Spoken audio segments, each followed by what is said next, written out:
I'm Zach. And I'm Jesse, and you are our Patreon patrons. Thank you so much for joining us on the Patreon bonus stories. Yeah, you hunkered down? Hunker down, washing your hands.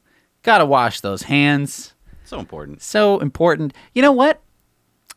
I feel like we should always be doing this. Yeah. I think that the common cold and the flu. I'm sorry. I thought you meant like we should all just take 3 weeks off from work and No. sit around at I'm home saying and I mean, binge as Netflix. cool as it is to, it doesn't affect my life in the slightest. Okay, I Really? hate people. I don't go out of my way to see people at all. So this has been the same week for me compared to anyone else in the world. Yeah, This has been exactly the same. We work from home, so it's pretty simple to work from home. Can we talk a little bit about this COVID-19 coronavirus? Right. See, there. So I nice said to it. I can say it out out loud, We don't right. have to say double plus cold here Yeah. with you guys. We're just sharing our thoughts with friends, and you don't have to take any of the things we're going to say seriously. But I've had time now to process what's going on here in the world, and It's really interesting to read through Elon's tweets about Yes. coronavirus because from the beginning he was like, I think everyone's getting a little too worked up over this. Right.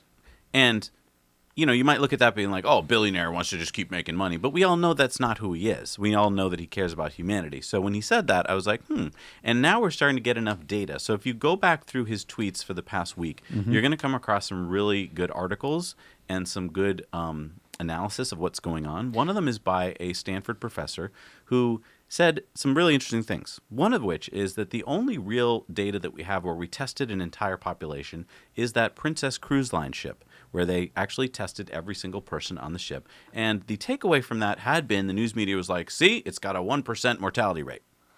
But this Stanford professor said, well, hang on. The kind of people that are on this cruise were much older than the average population.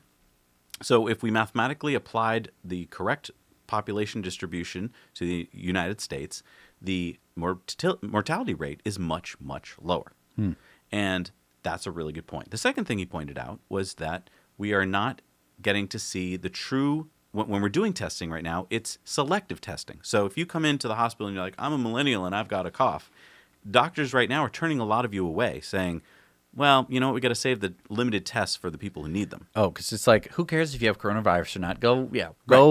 Go sit at your house for 2 weeks and get better. Right. But don't come crying to us about it. You're going to recover just fine because you're my age. But when an older person comes in and says, I might have coronavirus, they're much more likely to give them the test. And so when they say, oh my gosh, these people have it, and then some of those people die, you're getting a skewed test result. And that's been going on for weeks now because the world doesn't have enough tests. Now, hopefully, as we get more tests and more people are tested, we'll start getting better data. But here's the problem. As you test more people, as we're doing right now in Seattle, for instance, then every day the news comes out and says, see, more people have got it. And so everyone is sitting at home going, oh my God, more people have got it. And we've been sitting at home for a week, and more people still have it. So, but you're thinking about it wrong, right? Because the tests aren't. It's not like the test tells you exactly when someone got it, right? It just tells you that now we know that this many people have it. I urge you to watch the Khan Academy video on the coronavirus, where he points out that with just a couple important data points, you can figure out a lot of information. And if you extrapolate that information, you find out that we're actually, even though we've got a higher number of people that have it than the media has reported because not enough people have been tested, you begin to realize that we are actually probably, if the CDC data is correct, in the United States and many other countries, we are actually reducing the rate of people getting it. The rate. So that's the rate, not the number of people. Right, the rate. The rate. Here's how I would like you to think about this for a second. Not my idea, someone else's idea. If I said to you tomorrow, you're going to get 30% interest on your bank account, you'd be like, woohoo, 30% interest, that's a lot of money. I'm going to make money. Yes. But then if I said, and the day after that, I'm only going to give you 29% rate of interest, you'd still be like, well, that's still a lot of interest. That's good. And if I said every day after that, I'm going to reduce it, 28, 27, 26, you can see what I'm talking about. Yes, you're making more money, but the rate at which you're making it is dropping until eventually you'll stop making money when we get to zero. So you reach an asymptote. Right. Okay. And so that is what's happened here. Elon tweeted this out. Viv from Third Row Tesla tweeted this out to him and said, you know, a lot of people are looking at this as an exponential, not realizing that this is actually not exponential forever. It is going like this and curving out and flattening at the top. And that is what happens with pretty much all medical outbreak scenarios. And that is because of this very key point here. When you have a rate of transmission, let's say that they figured out that a person who gets it, let's say me, is giving it to 3 people a day. We don't do that as humans forever. Unless you're speed dating. Right. It's the only way that this could happen. Right. Is if everyone was just like in this constant, like 2 conga lines passing each other, just like shaking everybody's hand. And meeting new people. So the key here is this. If you get on a bus every day and you go to work and you slap people on the back and you give them high fives and or you just sit there and you breathe on you them breathe and or you then, sneeze. And you get up with your dirty hands and you're touching your face and whatever. You're going to be transmitting the disease to new people. But as soon as you get sick enough so that you can't go to work anymore, you're probably going to not get on that bus anymore. Right. You're going to go, hang out in your bed. Right. And there's a limited number of people who are going to get on that bus every day, and there's a good chance that they're going to repeat that process every day. It's not like they're going to be like, I'm going to take a new bus today. Well, and now that we've basically across the world implemented social distancing and basically staying at home, schools are shut, and many workplaces are shut, and restaurants and so forth, we have drastically limited the number of people you're coming in contact with. And so that transmission rate has dropped precipitously, which for a virus is a bad thing because it's not going to get to as many people. And so once you've done that to the right point, then you've started to kill it off. So should we have been taking these measures? Probably. Very good that we've cut it off quickly and lowered the number of people who are going to get it. Now, the next question that starts to happen as you sit at home is you're like, are we going to have to do this for the next year and a half? That's what you think, right? Because you're like, we have to wait till the virus has infected everyone, right? But according to the data we're seeing in China, for instance, the data we're seeing in the U.S., it looks like we're getting to the point where the virus runs its course. That could be because many of us are actually immune to it. That could also be because the virus has lost its efficacy as it mutates. Right. You think of things mutating as being bad, like, oh my God, it'll mutate and get stronger. It can also mutate and get weaker. So all of these things can be working in our favor, and we could be actually getting to the point where we'll get back to normal quicker than we think. And that at least is what Elon is saying here, is that the data that you're seeing now in the news makes it sound like every day it's getting worse, but that's because we just don't have all the data. The snapshots we're looking at are the wrong snapshots. Right. Well, and I think that Elon is very used to looking at derivatives of things. I know that not everyone takes calculus. I took calculus, and I took away made it. And I took away 3 things. Yeah, I got like a C, maybe a D. I don't know. I don't remember. Doesn't matter. This job doesn't require calculus.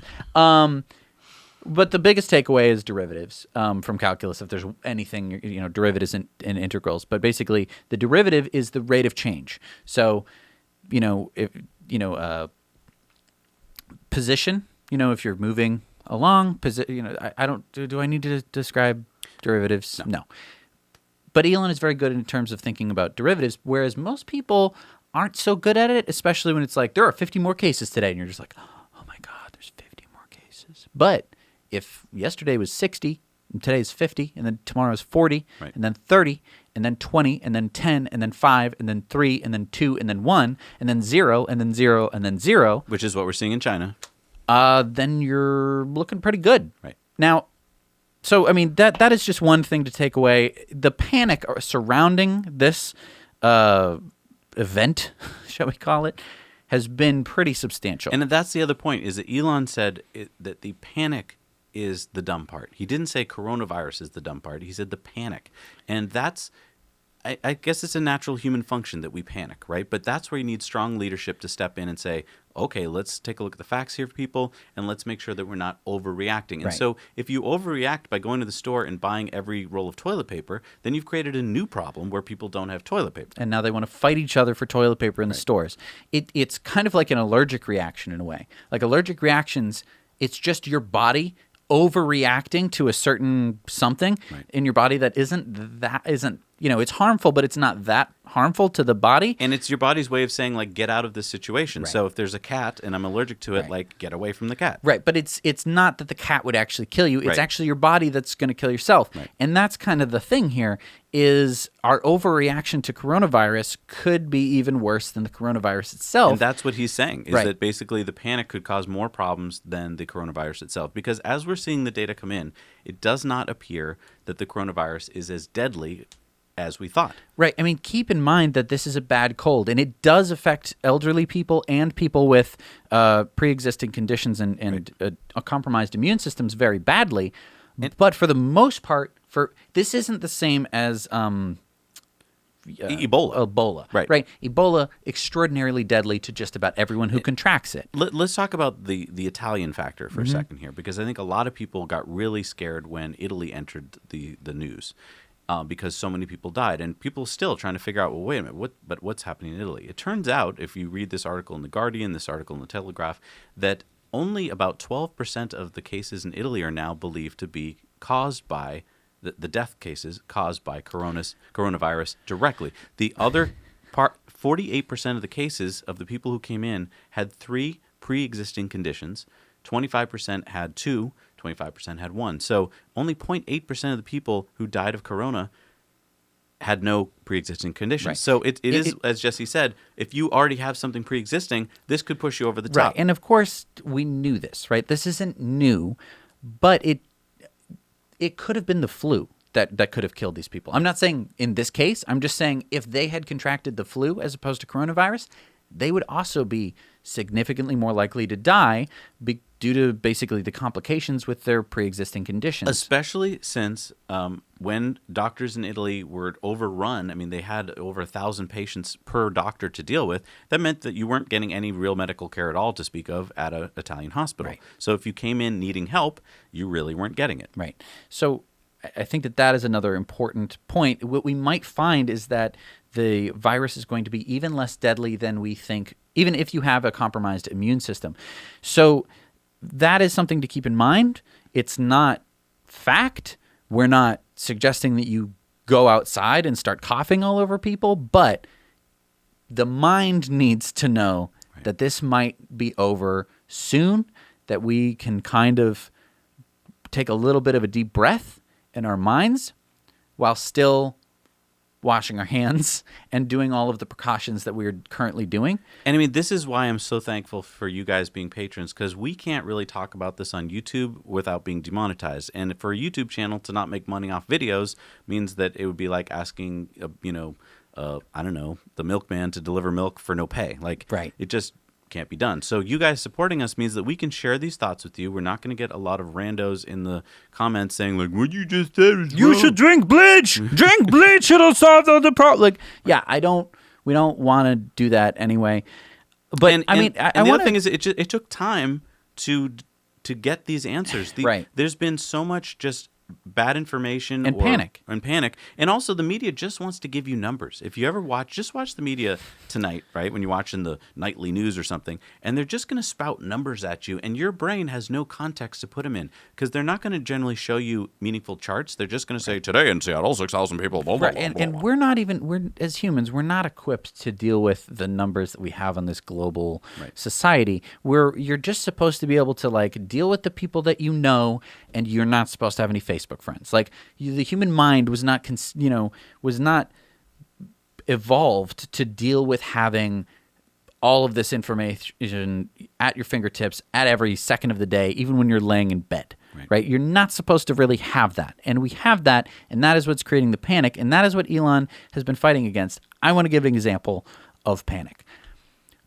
I had wanted to go to Costco for a while, just because I wanted to go. It's a fun place to go. Have some snacks. To have some snacks. You can Samples. get a whole bunch of something, like just like a big old, wow, look how much stuff we're getting. It's fun to do. I stupidly decided to go during. This was like before we really got into the coronavirus scare, like too much. Like before I started to hear about it. It was like a week and a half ago. Right. Because I don't like watch the news all the time. So I was like, we'll go to Costco. It'll be fun. We went to Costco. And we walked into Costco kind of going like, this is funny. People are freaking out. And I left Costco As one of the freakers. with a 16-pack of Campbell's chicken noodle soup.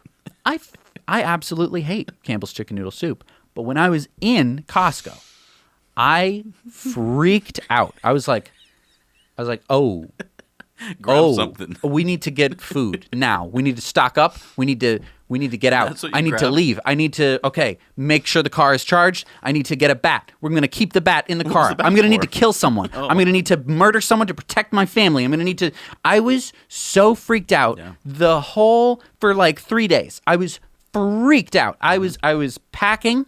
I was getting my prepping, huh? I was literally prepping. I was like, okay, I need my compass and I need my hatchet and I need my bow and arrow and I wish I had a sword. My girlfriend, why wouldn't you let me get a sword? And I wish I had a gun. And I was like, how do you cook people? Like, how do we deal with this? I'm going to need to drive up into the mountains and live there for 3 months or something, or for the rest of my life. How do you cook potatoes? Not cook. How do you plant potatoes? I know how to plant potatoes. I was just freaking out. Packing everything, getting everything ready, going to the store, buying just like, let's get some cans of food. And it's like, I don't want SpaghettiOs. I don't want Chef Boyardee anymore. Yeah. So I had been freaking out. And so to have a little bit of relief on this kind of stuff, really, really, really important, because the panic, again, It affects your immune system. I just Yeah. want to talk about that for a second. Is that our whole fighting of any kind of virus or disease is our immune system, which generally is very good. But if you don't get sleep, which is what most of us are doing now, and you're stressed, right? Yep. And you're not eating right because you're not getting your fruits and vegetables because you're like, I just want to eat canned food. gonna have spam Right. and beans. You forget to drink and so forth. Your immune system is going to be lousy, and then that's not helping you. So Right. like this whole time, we should try and just relax as much as possible. Right. Help our fellow neighbor, and we'll get through this together. Right, because the hoarding and the panic and That's the worst part. sharpening of knives and getting ready to kill people isn't going to help. When you watch, a zombie movie, it's not the zombies that are the big problem; it's the other humans Right. that are the big problem. Right. So that's And zombie movies are great examples of all of this. Yeah. And extraordinarily accurate all the time. Now, I want to talk about something positive that we've seen. We kind of mentioned this on our in-depth last week about some positives that are happening with COVID-19, which is that because we're all sheltering in place and stuff, there's a lot of changes going on. One of which is, if you see this video here, that NO2 pollution over Italy has decreased. So that's the northern Italy is a super industrialized spot where they make lots of things. There's lots of factories. And as people stay home and the factories are shut down, you see that the environment changes. Right. And it just kind of reminds you that there's some positives here because more people are dying in Italy from air pollution than from COVID-19. Right. And in the future, more people are going to be dying from climate change. Right. And also just negatively affected by climate change than if COVID-19 affected every single person tomorrow. Now, what's interesting to me is that climate change is kind of invisible for many people, right? It's so slow moving and so hard for people to track that It's hard to pin down. Hard You to can't pin be down, like, right. you can't be like, that's climate change. So a lot of people, don't want to do anything about it. Coronavirus, if you think about it, is still invisible, right? I mean, is it in this room right now? Right. We don't know. And yet we are all doing something about it. We're closing schools, even if your town or your state hasn't even been affected yet, they close schools. So that's good in a way. I just want to say here, maybe humans can actually get things that aren't obvious Right. and aren't tangible. And so if we could just picture climate change like we are with COVID-19, I'm not saying we should panic. I'm not saying we should stock up. But if we could say, hey, this is a threat, let's do some things. Maybe we're showing now the world can actually, our leaders can tell the people to do stuff. Right. Maybe we can do something about climate change. Right. And maybe it doesn't have to even be this drastic. Maybe all we need to do is work on our infrastructure. Maybe when we're saying like, hey, wow, oh, gee whiz, we were not well equipped to deal with that COVID-19 thing. Geesh. Wow, we need more hospital beds. Wow, we need to be able to have more ICUs. Can we talk about just-in-time manufacturing? I mean, Right. Delivery. Well, and delivery manufacturing. I mean, just-in-time delivery. When in the 70s and 80s, some really smart people said, "Hey, let's be more efficient. Let's not have warehouses full of things we, produce for the next 5 years. Let's just produce that widget you need to put into your car 2 days before you need it, and then we'll ship it to you, and we won't have to hold it places, right?" And everyone's And like, the same thing with food. Like, Right. okay, the food, the lettuce will arrive at the grocery store at 6 p.m., and then it'll be on the shelves by 8 p.m. right. And that's great for so many things, but not great when you have a problem like a snowstorm or a coronavirus, where you need a warehouse full of masks, let's say, or Right. ventilators. So what I'm saying here is, why doesn't our governments, our leaders, say, there's certain things like lettuce that, sure, we can just keep doing the way we're doing, but there's things like masks and hospital beds that we should probably have a nice big supply of, even if it costs us money to do it, Right. because we do that with fighter planes. Right. We build Wait, fighter the planes. fighter planes, they're not flying right now like shooting down bad guys. They're there just in case. They're sitting on aircraft carriers and at Air Force bases. They're ready to go. At moment's notice, we could scramble the fighters, and they'd all be ready to go, and we'd be shooting down whatever was flying around. Maybe it's aliens. We're ready. Not for aliens, but we're not prepared for an outbreak like this, and we're not prepared for climate change, and we're not doing anything about it. And again, it's just infrastructure. It's just saying, hey, we need a lot more renewable energy sources, and we need ways to store it. So we're going to start investing in it, and we're also going to start weaning ourselves off of the problem, which is fossil fuels. That's all we need to do. We just need to say, hey, we need to have a significant investment in new infrastructure in terms of how to store renewable energy, how to make a crap ton of renewable energy. And hey, wow, once we do this renewable energy thing, since all of the energy is generated right here, then we don't need to worry about, oh, look, Saudi Arabia has decided that they want to control the oil market. So many of the arguments I've heard against renewable energy come from this one argument. Well, it's going to take years to build it. But here's my argument to that. South Korea. The same argument we had during COVID to, well, we don't have enough masks, so we can't give you any. So therefore, don't wear any masks. Right. Because we need them. Was answered by South Korea just a month or two earlier, saying to all the companies in South Korea, make masks. Right. They listened. They did it. Maybe it costs a little more. Who cares? Now they have masks. Same thing could happen here. Governments can say to companies, hey, we'll give you an incentive to build solar and wind. They'll do it, and we'll have it. Or even if you don't want to give the companies the incentive that way, do it through the free market if you'd like to. Have when a person signs up for solar, that gives an incentive to solar developers. They go and build it. If we take away the subsidy that we've been giving to big oil, all that money gets freed up. Right. That's the only thing. Right. Like That's right it. now, you might be like, the free market. I like the free market. And I love the free market too. But guess what we're not doing? A free market when it comes to energy. We are super, super duper subsidizing oil. And I think that might have made sense when we were like, hey, this oil stuff could get a ton of people out of poverty. That's wonderful, all right? Like we were living, with people had to go out into the forest and gather firewood to burn to cook dinner. Or if this subsidy was based on some kind of logical open to the public knowledge. It's not. It's based on the fact that they're being lobbied by the same companies that want the money. It's just corruption. Which is just another language for corruption. And so if we just did away with the corruption and we had a free market, I mean, renewables can compete with coal right now. That should tell you something. Sure, there are some subsidies for renewable energies, but there's also a lot of subsidies for coal. And if we didn't have those two things, we could start working on the infrastructure that would actually, we would be energy independent, which is something that we're not right now. Like, we're just not. We're just not energy independent. And this Saudi Arabia stuff that's happening right now is a perfect example of that. And it's just so frustrating. It is so, so frustrating that we could have really licked this back in the day, in the 70s when basically the exact same thing happened. Mm-hmm. We had a shortage of oil. Or is it the opposite thing that happened? Yeah, it's the opposite. But it's a manipulation by a country that makes the oil trying to get what they want. If we had just been like, all right, screw you guys. We're doing electric things and solar, and that's it. We're going to pour tons of money into the technology. We're not going to have this happen again. If they put money into a solar campaign that said that solar meant freedom. It is freedom. They're freedom panels. Put freedom panels on your roof. America would be covered with freedom. You drive through Texas and you'd be seeing nothing but solar panels, and they'd be in red, white, and blue. If we could make solar panels in red, white, and blue. We can. There must be a way. There must be. I mean, I'm just saying, if you're like a solar manufacturer, might Do it. consider getting some red and, Who cares and if white they're less materials. efficient?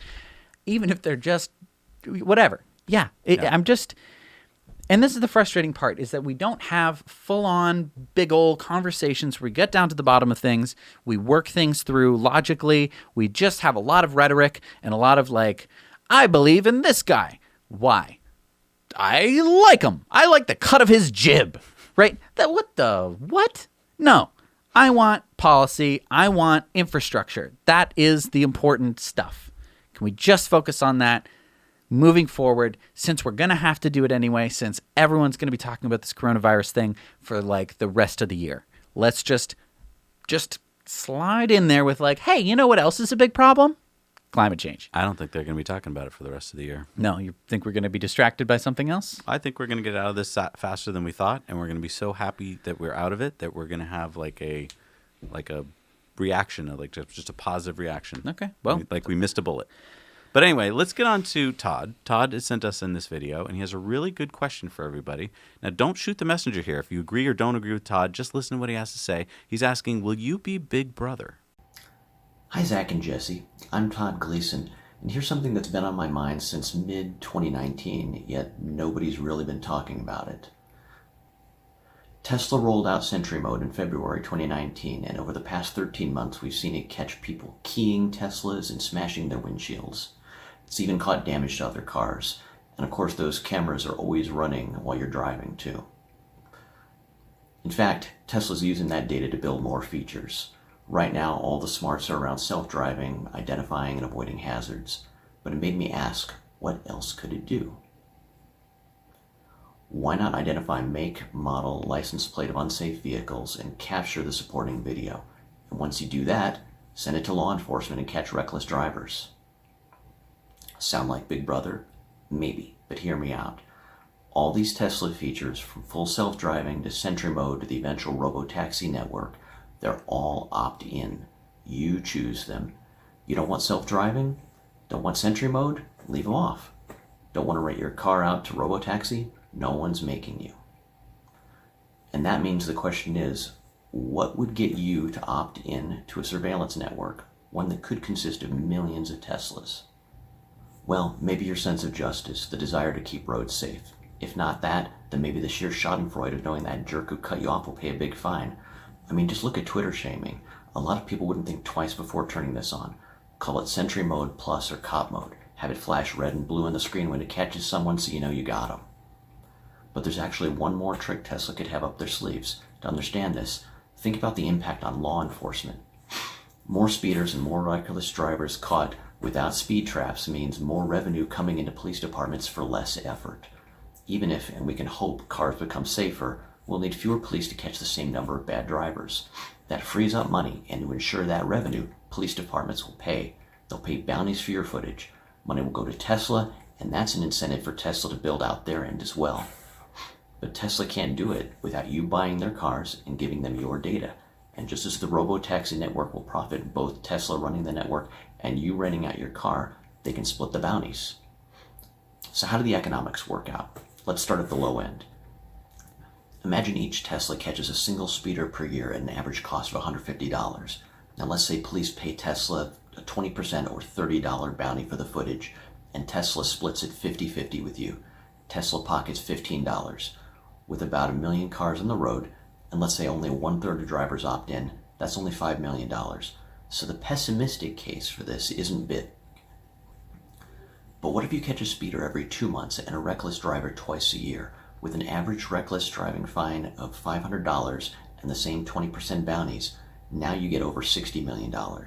These are still small numbers for Tesla, but as an incremental add-on to existing features, we're getting closer to where it will make sense to develop this offering. And Tesla will make more money as even more cars get on the road. Some of you are saying, come on, I get passed by speeders and people weaving every day. Great. Let's say that 3 years from now, Tesla has 3 million cars on the road, and 1/3 of cars opt in and catch a speeder every week and a reckless driver every month. Now this seems overly optimistic to me, but in this scenario, Tesla's revenue skyrockets to over $1.3 billion.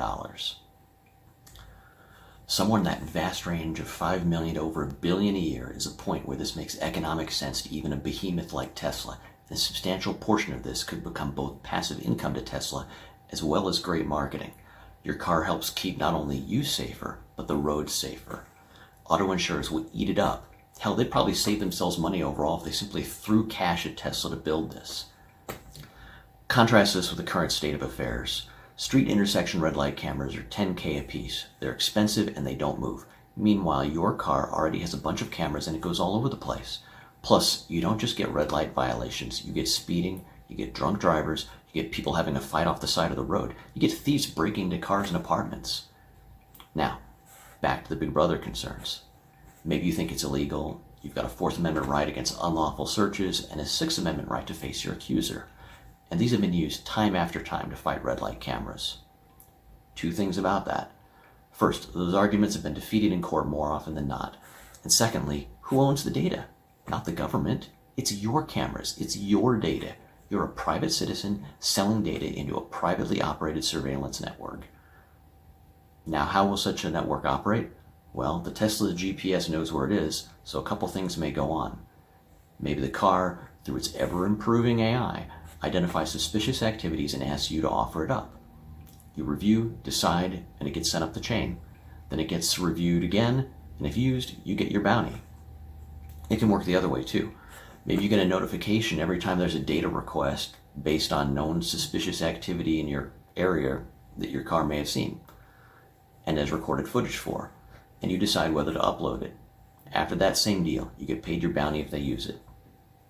But the surveillance market could go well beyond Tesla. There's a company called Axon with a system that captures and stores video on the cloud for law enforcement. They're looking at facial recognition next. If they scale up, they could own the hub that integrates their own stuff with Tesla's, other automakers, and consumer device makers as well. And by consumer device makers, one that's already leading the way in this new market is Ring smart doorbells. Ring partners with law enforcement to request footage from users. So this burgeoning market is less a question of if and more a question of when. It's also a question of how it will impact society. When we think someone might be watching, we change our behavior. Sometimes that's for the best. You should think twice before posting on the web, knowing your friends and family are reading, knowing your posts are getting analyzed, and you know Google has your location data and Alexa is always listening. But unlike Google, who gets subpoenaed for your data, in this case, you'd be getting the request. And as a private citizen, you can offer it up willingly, possibly for money. So maybe the final question is, citizen, will you be Big Brother? So, Todd, thank you so much for sending this in. You raised some really good points, and I hate them. This you don't sucks. hate Todd though. No, thank you, Todd. But that's super sucks. But not your fault, because as you said before, he's the messenger. You're the messenger. You're right. just telling me what might be happening. So just like we're like telling truck drivers, hey, there could be like a problem with your job in the future in terms of it being replaced by a robot. Yeah, don't get mad at us. Don't get mad at us for telling you that. That just might be a thing that's going to happen because that's the way that it works. Okay, so what? So let's just remind everybody here what Todd's saying, that basically you could sell your data to the police, let's say, to catch a criminal. What's so wrong with that? So right now, we're already doing that, if you think about it, right? If a crime happens and you happen to catch it on your cameras, you can send it to the police and you can say, here's some evidence for you. Okay. That's pretty... But Todd says make some money off it, dude. So this is where it gets a little potentially choppy. So the driving part, that's tricky. You take this driving footage. Now, clearly there are some clear-cut examples where a driver is acting recklessly and generally endangering the passengers of the Tesla. Sure. That's why we usually see them, is because they send them to the police and they also send them to their social medias. So, I mean, to we've done share. this before, right? We've done this before. The idea here is that there would be a bounty for misbehaving drivers, people who are driving recklessly or too fast. Okay. And what's wrong with that? There's bounty hunters right now. There's bounty hunters right now, but here's the thing. The bounty hunters are after people who have basically skipped town. They were already being, they had a court date and they missed it. Oh, okay, That's so almost like they're admitting their guilt by not showing up to court. right. Okay. So that's where bounty hunters come in, at least in this Yeah, I country. mean, my problem with Todd's idea is that if we can start profiting off of our footage, then you're going to give me an incentive. So I'm probably going to want to form a company, let's say, of like, what's the name of my company? Footage Money. Footage, Freddy footage. Fruitful footage. Yeah, fruitful and footage. I'm going to be putting ads out saying, hey, you got some footage? You want to make your neighbor pay and make some money? Right. So here's what you could do, Todd. You could take the footage, doctor it just a little bit, like change the license plate number, because I'm sure Bobby could do that. And then all of a sudden, get back at someone. You get back at someone, right? It's like, I don't like my neighbor. I'm going to film him. I'm going to follow him around driving all day. Or I'm going to go look for a car that looks just like his car, and then I'm going to fake his license plate, Right. and then send it in. And because there's such an influx of these things that are basically just getting rubber stamped, boom, I'll get my $150 and he'll get a big old right ticket. now, if you send in footage, first of all, you're not profiting from it. Mm-hmm. And secondly, you're telling law enforcement, here's what I witnessed. And then they can investigate and be like, hey, did you doctor that footage? You're under arrest for doctoring footage. Mm-hmm. I mean, but if you go to the system where it's just kind of a free-for-all, it's just on websites of just data and it's just automatic payments and stuff, I think as much as I'd like to catch criminals and stuff, I feel like there's always this line. You got to be careful of where that line is, and I think you just crossed the line. Right. Because, I mean, let's keep in mind, your Tesla knows how fast you're going, and it can report it right to your app. So why don't they just report how fast you're going to the police all the time? I mean, Todd brings up a good point in the name of his story, which is Big Brother. Right. The whole idea of Big Brother from the George Orwell story is that the cautionary tale, is you don't want there to be an entity that knows everything about you, even though... Because then they have absolute control. Right. Yes, Facebook. Yes, What? your society can be safer, Right. but you give up something for safety. So yes, we could make a society that's 100% safe, I guess, but then we're all just going to be living in little pods. Is that what you want? Well, And currently we are. So what do you got. want? Yeah, so I mean, I think that's the problem. Is yes, we would all like. It's easy to argue that, right? Anyone who's been affected by a crime or something is easily going to knee-jerk go, "Oh yeah, I'd like it to be safer." But it's because they can't imagine what the other side of this coin looks like, where you've given up all of your privacy, and so you got to look to places that are already doing it and go see if they're enjoying it. So, I mean, walk down a street in England, you probably got 9 different cameras following you. Yes, they could probably stop you before the crime is committed by, seeing that you took out a gun or a knife. But on the other hand, Most likely they won't. You won't. they won't. But do you want them knowing where you are at all times and what you're doing? Well, right. And what is the response to that? Like, the CCTV cameras in CCTV. Closed circuit TV. CCTV cameras in England, for example, just mean that people are going to wear more masks, which means that if you were thinking of committing a crime and, you were just like, I think I could do it without the mask, you're going to see the cameras and be like, I should definitely wear a mask, which makes it then harder to catch you.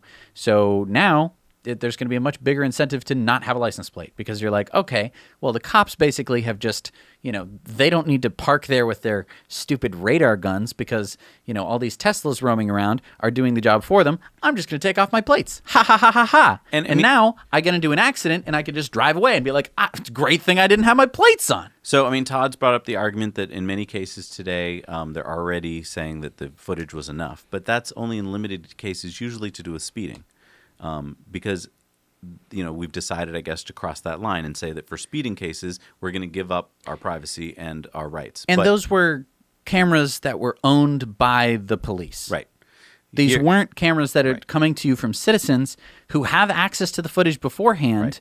And can doctor it. And can doctor it to their heart's content. I think that's the big argument here is that it's so easy to doctor footage, and we're getting into the era now where it's not just Photoshop stuff. Right. It's also voice. We could have you get out of your car, say something that you didn't say, and edit in a gunshot or something, and then boom, it looks like you committed a crime you didn't commit. Right. So whereas the police would have no incentive to do that. Right. And if they did, then it's actually someone is being held accountable. Right. And yeah. Wow, it's a lot to talk about. Let's go to Mars. Yeah, let's get the heck off of this rock and let's talk about Mars. Yeah, so what you're seeing here is a 1.8 billion pixel panoramic shot from the Mars rover Curiosity. They've stitched it together from many, many, many different shots. And the thing I want to point out here is that this is from a completely different planet. Yeah. It's so easy to kind of look at this and be like, yep, Arizona. looks like dirt, looks like Arizona, right? It's from a different planet. And I just want everyone to remember that there are other planets. That's all. We could Just be living remember, there. you could be there. We could be there right now. I mean, and then when just the imagine- coronavirus hits, we can go, well, thank goodness we don't even have any bats here. That's a really good point. Yes. I miss the bats. The Martian bats haven't arrived. Yeah. I mean, yeah, starships are going to be landing on this within this decade, I believe. I hope I mean, so. if Elon's right with I his really hope timing. so. Yeah, it's Yeah. going to be super exciting. And that is the hope. That is why we keep moving forward, is because we have hope of this. Let's talk about one other thing that I'm hopeful about. I'm hopeful to get to use one someday. Yes. So this is the Case 580 EV backhoe. And it, according to Case, is 90% cheaper to run. So the payback, even though it's more expensive to buy it than the diesel version, the payback is 5 years. So after 5 years, it's all the money you're saving just goes into your pocket. It's pretty good. And I mean, if you're a contractor, you're going to own this for more than 5 years. I mean, the whole point you bought it was to get 10 or 20 years out of it. Yeah. And so I was just astounded to hear that it lasts 8 hours a day. Like, they got this thing. I mean, because that's as long as you need to use it, pretty much, is 8 Right. hours a day. Then you charge it up. And the other thing that gave me an idea was the only difference between that and a diesel version is the diesel engine. And the battery pack, obviously an electric motor. But there's tons of these rusting out, broken all over the world right now. True. It would be fun on our channel to convert. find one that's cheap. Cheap. It's still in operational, like maybe the motor's dead. It's not but rusted out. Right. It's just the engine Right. has had some So gummy. Ditch the engine, Yeah, right. diesel engine, put some batteries and a motor in there, Yep. and convert it to electric. Exactly. Yeah. I mean, And I don't think anyone's done it yet that I know of. no one that we know of. If you know of anyone, let us know. Yeah. But so coming up on our channel, hopefully this April, we're going to be starting to shoot a conversion project where we're going to be teaching and learning ourselves all about batteries, motors, how to size things, BMSs, controllers. how to wire things up. Right. And we're going to basically take a gas-powered lawnmower and convert it. and convert it. And so, and the whole idea isn't just to have this, electric lawnmower when we're done. The whole idea is to learn from it Right. and to see that, like, oh, okay, that's how we made that simple machine work.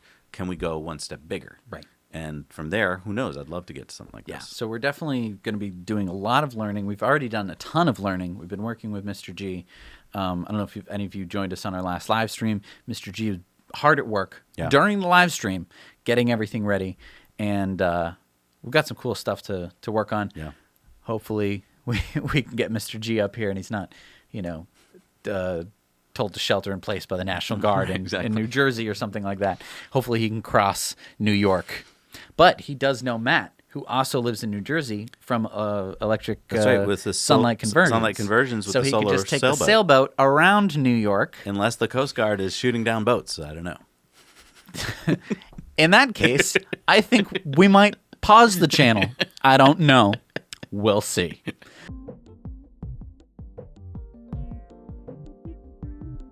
You know what's also interesting? Yeah. Is this next story here that we're talking about, which is gaming in the Tesla. Yes. Because an ID3 or any of these cars, they're still just boring cars. Whereas we're talking about something that has nothing to do with driving the car right now. Right. We're talking about gaming in the Tesla. So Right. let's go ahead and just play this footage we just shot Sure. outside. All right, so I got this running the other day.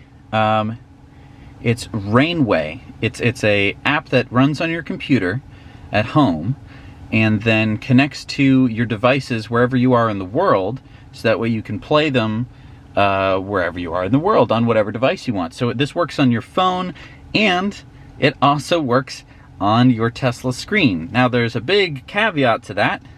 So like if I wanted to play a game, let's choose our game. So it gets everything ready, and then it basically switches over to your computer. And so now this is my computer screen at home. This is what it's doing.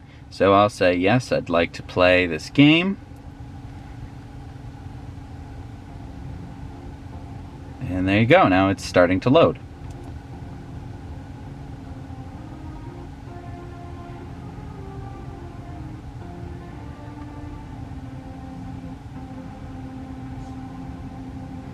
Wait a minute. So it's not using the CPU in this computer much. It's using your home CPU, Yes. running the game there. So like right now, it's firing up your hard drive, and Right. Because this computer couldn't run this game. It can't run most of the games that I can run on my computer because I'd need a big, powerful graphics card. But what it's doing is it's basically sending it over out to here. Does this seem like it's taking longer to load than it would at home? No, it takes exactly the same amount of time because it's literally just running the game on my home computer and then streaming it to the cloud and streaming it to here. So as you can see on the screen, I have my game here. I can kind of control where I want to look, but like I can kind of control where I want to look, but you can see I didn't want to do that. There's no right click. There's no middle mouse button. There's no controller. There's no controller. So I do have a controller. Oh, why don't you just use that? So I've tried using the controller just like I did on that guy's tweet, but as you can see, that does not work. What do you mean on that guy's tweet? So the CEO of Rainway actually showed him playing a game using a controller like this one. But I can't get... I've tried every controller. I've tried PS4, I've tried Xbox, I've tried this one, I've tried mouse and keyboard. I've tried literally everything to try and get it to work. Have not been able to get it to work. So that's the biggest problem that I'm running into now. As well as not being... So basically the problem is I can't control the game very well at all. Because we're just kind of lacking some of the controls. But if I can just and plus there's a little bit of lag, which really, it's not much, but it is. So I mean, this is why we tweeted him today.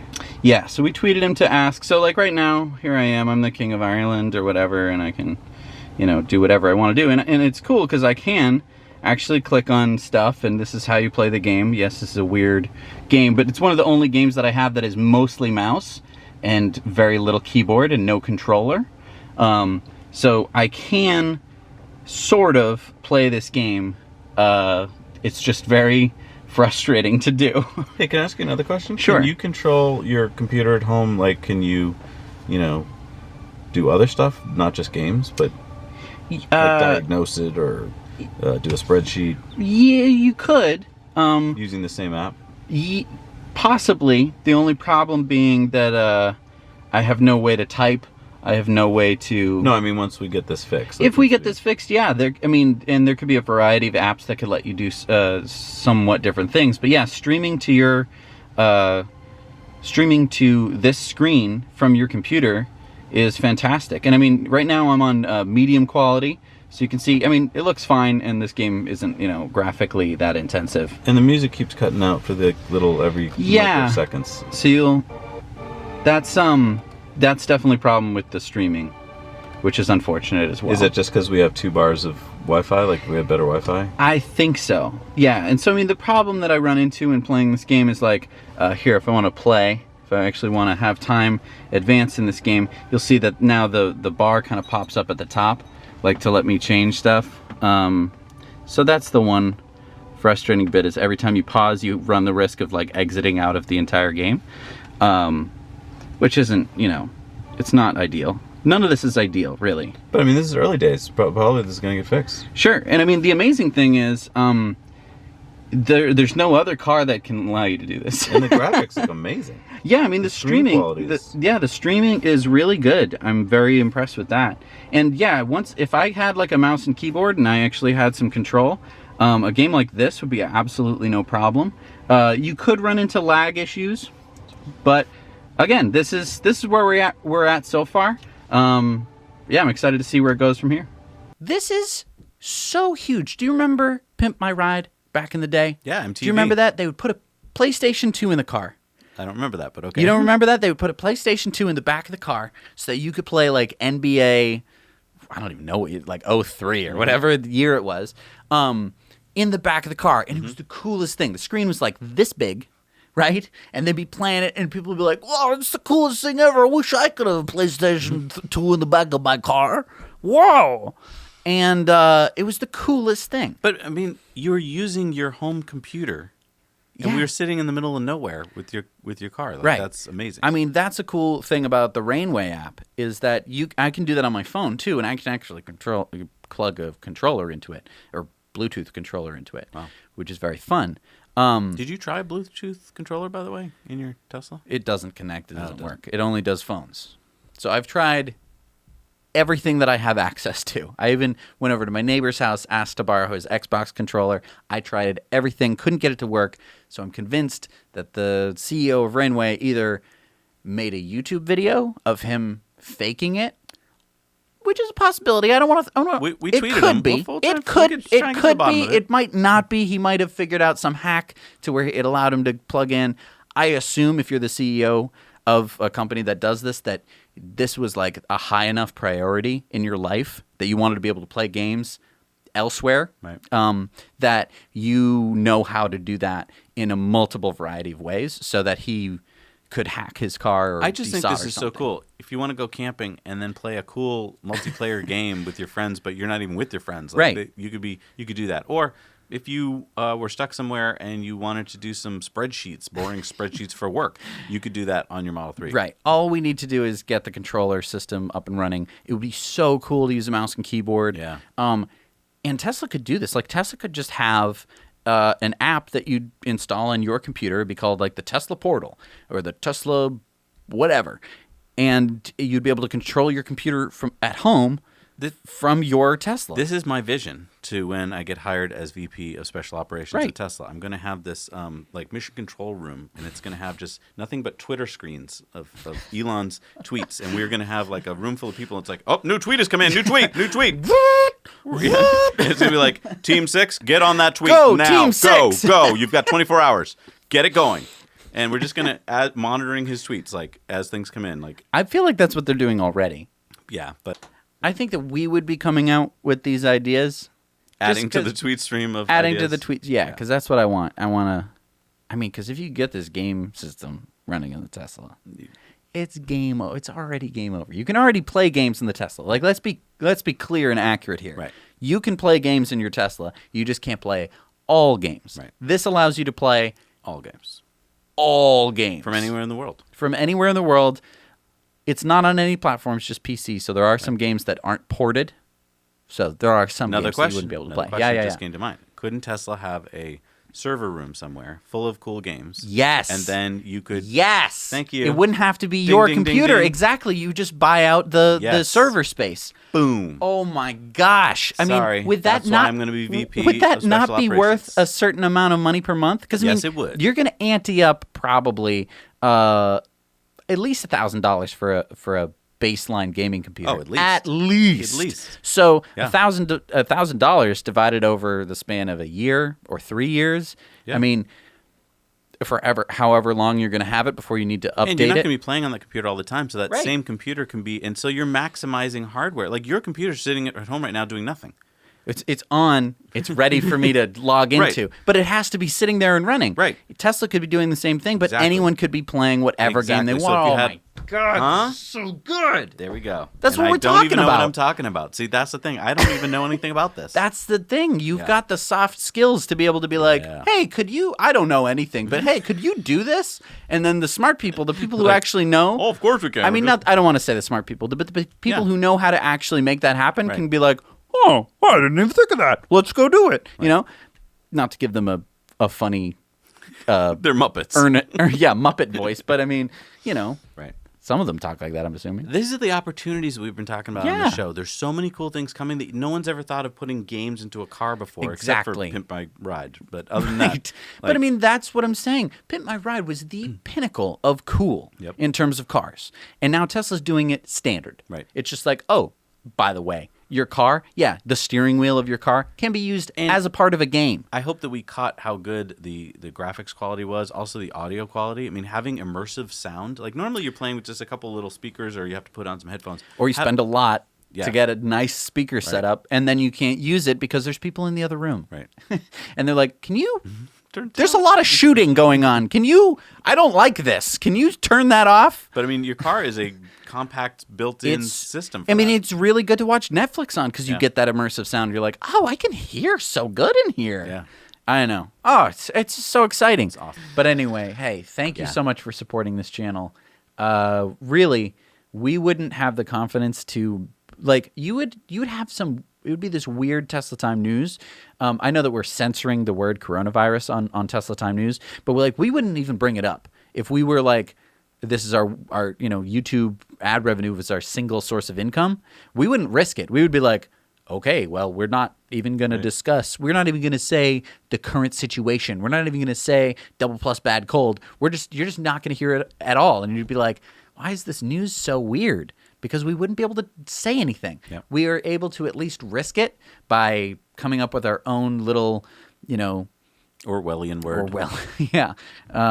So thank you for that, because you make the show so much better. You make the show so much better every week. All of the editing that you see is because of you. We wouldn't be able to afford Brent and Bobby's constant, wonderful editing work that they do every single Monday morning. You think your Monday mornings are bad. Brent and Bobby's, they get up at like 5 o'clock in the morning just to show up and edit the news and get it out the same day practically that we record it. So hats off to you guys. Thank you so much. Please stay safe. Wash your hands and your phone. Wash your phone too. Now you know.